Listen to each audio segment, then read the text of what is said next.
C NET first paper first unit chapter number 1 teaching aptitude.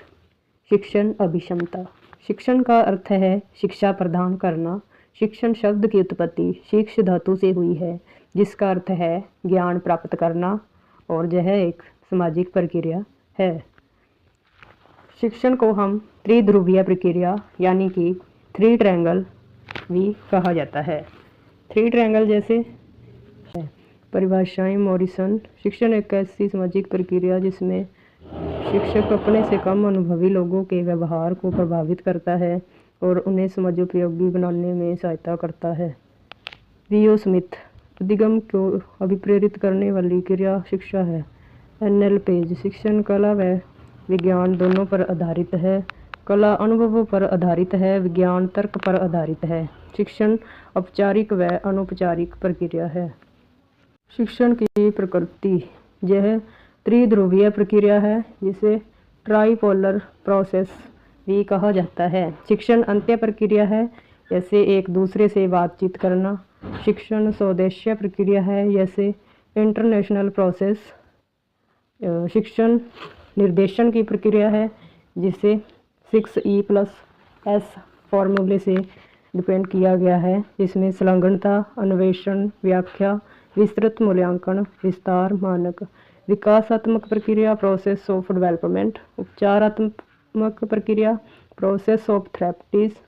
Formal and informal, औपचारिक व अनौपचारिक। बच्चा शिक्षा संस्थानों के साथ साथ बाहर भी बहुत कुछ सीख सकता है।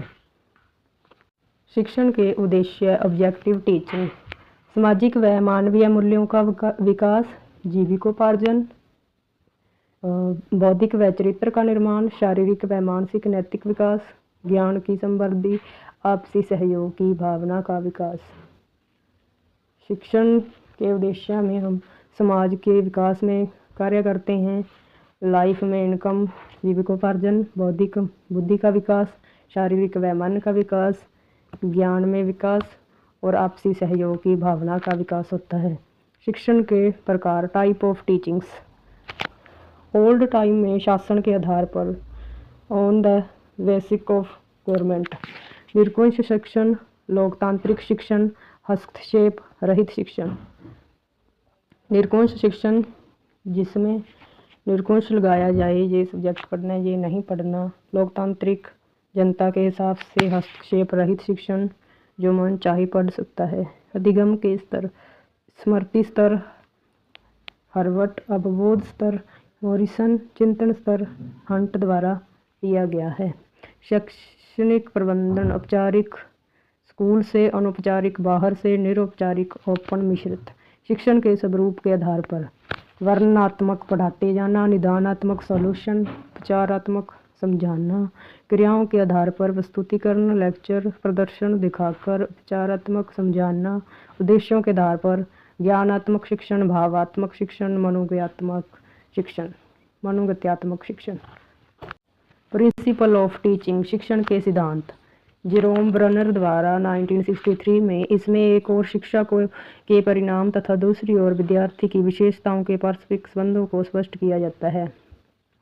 मनोरंजन का सिद्धांत, पुनरावृत्ति का सिद्धांत, रुचि का सिद्धांत, अभिप्रेरणा का सिद्धांत, उद्देश्यों का निर्धारण। शिक्षण की अवस्थाएं। Face of teaching. पूर्व तत्परता अवस्था, प्री एक्टिव फेस, अंत्य प्रक्रिया अवस्था, इंटरएक्टिव फेस, तत्परता की अवस्था, पोस्ट एक्टिव फेस। अभिप्रेरणा की शक्तियाँ। Motivational power. बाह्य अभिप्रेरणा कुछ समय के लिए, आंतरिक अभिप्रेरणा अधिक प्रभावी लंबे समय के लिए। Education system. मूल्यांकन प्रणाली। शाब्दिक अर्थ। निर्णय प्रदान करना है, इन्हें परंपरागत जांच और परीक्षा भी कह सकते हैं। महात्मा गांधी। विद्यार्थी का मूल्यांकन शिक्षक द्वारा हो। मूल्यांकन 2 प्रकार से किया जाता है, परंपरागत मूल्यांकन और आधुनिक मूल्यांकन। परंपरागत मूल्यांकन में जनक J.S. राइस, आधुनिक मूल्यांकन में B.S. ब्लूम। जनक J.S. राइस सिर्फ शैक्षणिक पक्ष को शामिल किया जाता है। B.S. ब्लूम में इसमें शैक्षणिक के साथ साथ सभी पक्षों को शामिल किया जाता है। मूल्यांकन की विशेषताएं। विश्वसनीय, ईमानदारी, वैधता, वैलिडिटी, विभेदीकरण, कठिन, सरल, माध्यम और एग्जाम पेपर। विभेदीकरण होता है एग्जाम का कठिन, सरल और माध्यम एग्जाम पेपर। वस्तुनिष्ठता होनी चाहिए। समग्रता जितना पाठ्यक्रम के भीतर का हो, बाहर का नहीं। मानक इतने नंबर आने चाहिए जैसे 100 में 33। उद्देश्य निष्ठता निश्चित उद्देश्य। मूल्यांकन के प्रकार। मूल्यांकन 6 प्रकार का होता है। परिणात्मक मूल्यांकन, मौखिक, लिखित, प्रायोगिक। गुणात्मक मूल्यांकन, जांच, सूची, अवलोकन, व्यक्ति अध्ययन। रचनात्मक मूल्यांकन, सहभागिता, प्रश्न स्तर। संकलनात्मक मूल्यांकन, ग्रेड सिस्टम। संदर्भित मूल्यांकन, मानकतः 100 में से 33। निकाय संदर्भित मूल्यांकन, कट ऑफ 100 में से 85। महात्मा गांधी की बुक हिंद स्वराज, सत्य के साथ मेरा प्रयोग। शिक्षा मात्र आत्मोन्नति के लिए होती है।